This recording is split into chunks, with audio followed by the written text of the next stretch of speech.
guests, America's governor, Governor Ron DeSantis, and Representative Byron Donalds. But before we get to them, Biden, Harris, Blinken, Sullivan, the four stooges.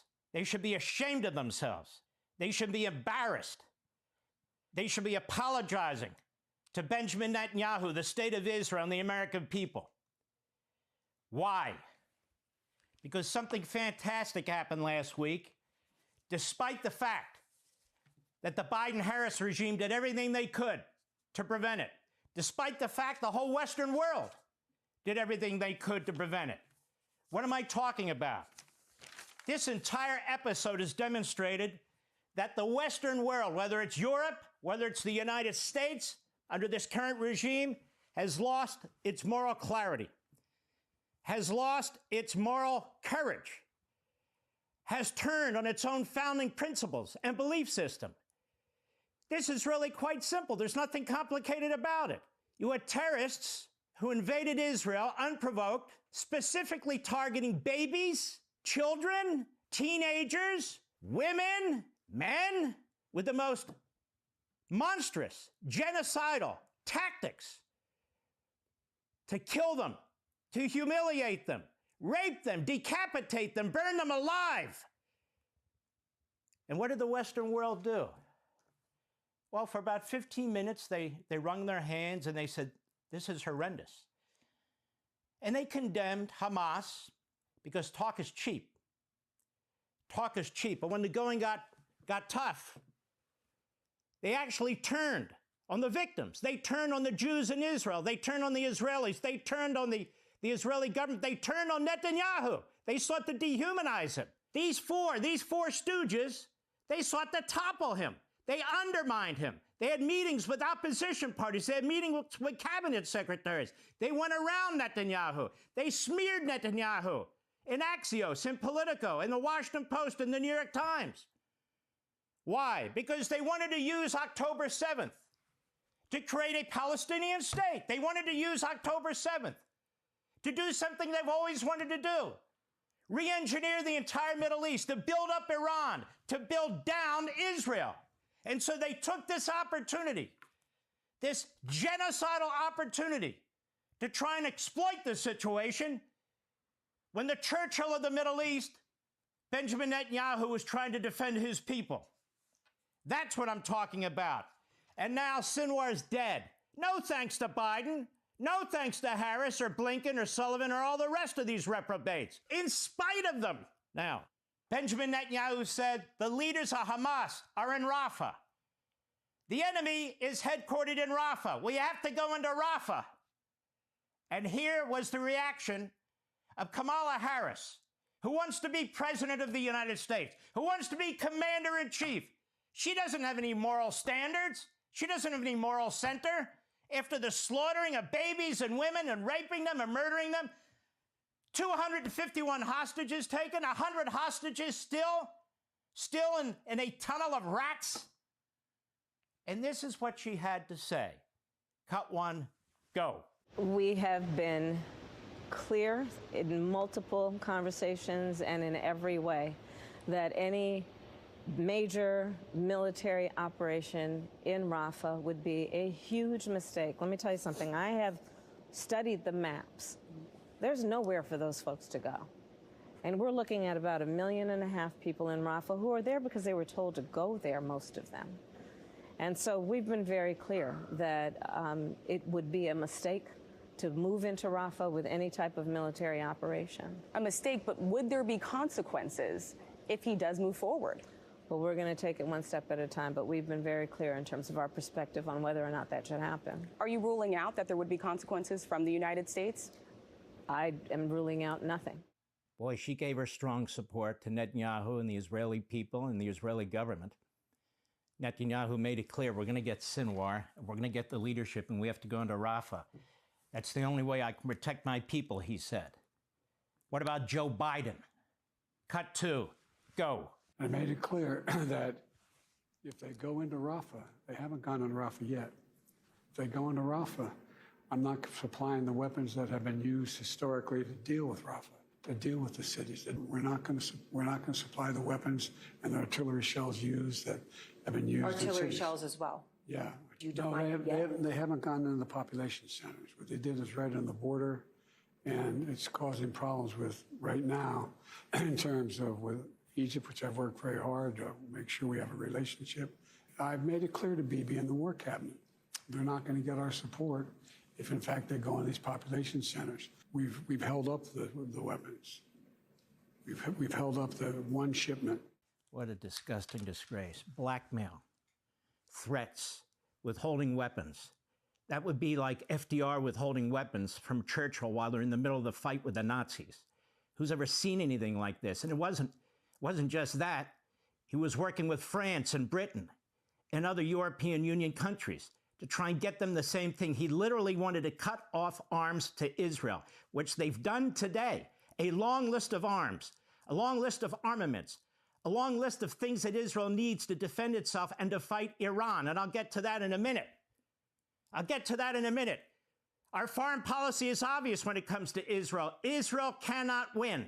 Israel must lose. That is the Biden-Harris foreign policy. And look how snarky they are. Look at them. Look how condescending they are. And then, of course, there's Blinken, who's a disgrace and a disaster. The State Department. What did he have to say? Cut 3. Go. Handshakes and smiles aside, in the quest for a ceasefire with Hamas, Secretary of State Antony Blinken shot down Israeli Prime Minister Benjamin Netanyahu's plan for a final Gaza invasion. We will not support a major military operation in Rafah absent an effective plan to make sure that civilians are not harmed. But a Netanyahu advisor confirms to CBS News the Prime Minister is not backing down from his plan to attack Rafah.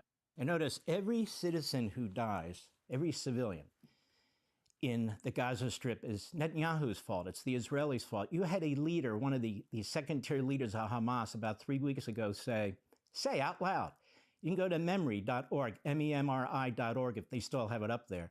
And he said, 80% of the people who've died as a result of this war, Israel and Hamas, were either Hamas terrorists or members of their family. Have you heard that on CBS?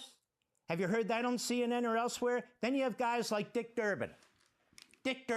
And he was representative of Chris Murphy and Coons and all the rest of these guys who go on these Sunday shows like they actually know something when they sit on their butts in Washington, D.C., while people, the Israelis, are fighting for their lives. They mimic what Harris and Biden have to say. Cut 4. Go. I think the president's doing the right thing. We want to support Israel. We want to make sure that the actions that they take to defend themselves and to stop Hamas terrorism do not involve innocent people giving their lives and being injured. You know, Washington, D.C. is such a cesspool. Our ruling class is completely unethical, lacks any morals, any principle. All this hot air, we support Israel to one side of their mouth while they're blackmailing Israel and undermining the Netanyahu government, while they're leaking against it to their favorite Pravda-type newspapers, or in this case, I guess they're more like Al Jazeera, to be perfectly honest with you. And so what happens here, ladies and gentlemen? Trainees and reservists, not special intel from the United States, not special forces, as they're fighting in Rafah, what do? They have a drone that comes across Mr. Sinwar, who's sitting by himself, like the pathetic subhuman that he is, and they kill him. And so Sinwar is dead. Now what does Biden have to say? Cut 5, go. Good day for the world. I'm called now to congratulate him getting Sinwar. It has a lot of blood in it. American blood, Israeli blood, others. And I told him that we were pleased with his action. And further that now's the time to move on. Move toward a ceasefire in Gaza. Make sure that we move in a direction that we're going to be in a position to make things better for the whole world. It's time for this war to end and bring these hostages home. So that's what we're ready to do. That's what we're going to do. And I'm sending Tony Blinken to Israel. I guess he's going in 5 days, 4 days. 4 or 5 days in, he's going. I talked with Bibi about that. We're going to work out what is the day after that. How do we secure Gaza and move on? Thank you very much. Do you feel more hesitant, sir, about a ceasefire? Ceasefire. Ceasefire, that's the special word. Ceasefire, under every circumstance, under every condition. Ceasefire, ceasefire. If Netanyahu had agreed to a ceasefire, well, guess who'd still be alive? Sinwar. Hamas would still be very vigorous. Hezbollah would still be shooting missiles. Same with the Houthis. Iran would be having the time of their lives. Ceasefire. And here, of course, is Kamala Harris, who wants a promotion. She thinks she should be the commander-in-chief. What did she have to say? Go. Today, Israel confirmed that Yahya Sinwar, the leader of Hamas, is dead, and justice has been served. And the United States, Israel, and the entire world are better off as a result. Sinwar was responsible for the killing of thousands of innocent people, including the victims of October 7 and hostages killed in Gaza. He had American blood on his hands. Today, I can only hope that the families of the victims of Hamas feel a sense and measure of relief. Sinwar was the mastermind of October 7, the deadliest day for the Jewish people since the Holocaust. A terrorist attack that killed 1,200 innocent people and included horrific sexual violence and more than 250 hostages taken into Gaza, including 7 Americans, living and deceased, who remain in captivity. This is the woman who refused to undertake one of her few responsibilities as vice president, to sit over a meeting of a joint session of Congress when Bibi Netanyahu came to the United States to talk about, among other things, the war that Israel was waging against its enemies. She refused to meet with him. She has denounced him. She's defended Tlaib, supported her re-election. She's defended Omar, supported her re-election. Yes, she's close to CARE, a Hamas front group. She's close to the mayor of Dearborn, Michigan, who's a Jew hater. Yes, but when it comes to Netanyahu, the elected leader, we call that democracy, Kamala Harris. Democracy. She refused to meet with him, and she, like all the others, trash him. Here's the New York Times, May 18th. Invading Rafah doesn't help Israel. Here's another one. New York Times Friedman. Thomas Friedman's been wrong about everything, and he's a disaster. Biden could restrict arms sales if IDF enters Rafah over U.S. objections. See that one? Our media is in full-throated attack on Israel and defense of the indefensible. New York Times. Shira Efron of the Israel Policy Forum. Israel's Rafah incursion helps no one except Netanyahu. CBS, May 7, 2024. Israel tank unit takes control of Gaza's side of Rafah border. Crossing as Netanyahu rejects ceasefire proposal. Jewish News Service. Report, U.S. withholding sensitive intelligence on Hamas from Israel, the blackmail. European Union, always strong, right? Urges Israel to end Rafah offensive immediately. And then, of course, the New York Times, May 26, 2024. The International Court of Justice is radical, terrorist-loving, fascist-loving, communist-loving, phony court. An arm to the United Nations ordered Israel to suspend its military campaign in Rafah in southern Gaza, and they put out criminal complaints against the Prime Minister of Israel. So they sought to topple Netanyahu. They blackmailed Netanyahu and his government. They've tried to dehumanize Netanyahu. At joint session of Congress, we saw what they did. They're attacking Netanyahu and Israel for the ground operation right now in Lebanon. And of course, the order's gone out from Mr. Joe Biden. You Israelis, you better not attack Iran's nuclear sites, because we want them to have nukes. That's what Obama was all about. You better not attack their oil sites, because we have an election, and I have to install the least democratic candidate in American history, Kamala Harris. Blackmail, threaten, micromanage, and there's only one guy that stood up to them, Netanyahu. And here's what he had to say on Sinwar's killing. Go. 1 year ago, Yahya Sinwar, the terrorist chief of Hamas, launched the October 7th massacre against Israel. It was the bloodiest attack on the Jewish people since the Holocaust. It was the worst attack on the Jewish state since the founding of Israel. Sinwar's terrorists murdered in cold blood 1,200 people. That's elderly people, Holocaust survivors, children. They brutally raped women. They beheaded men. They burnt babies alive.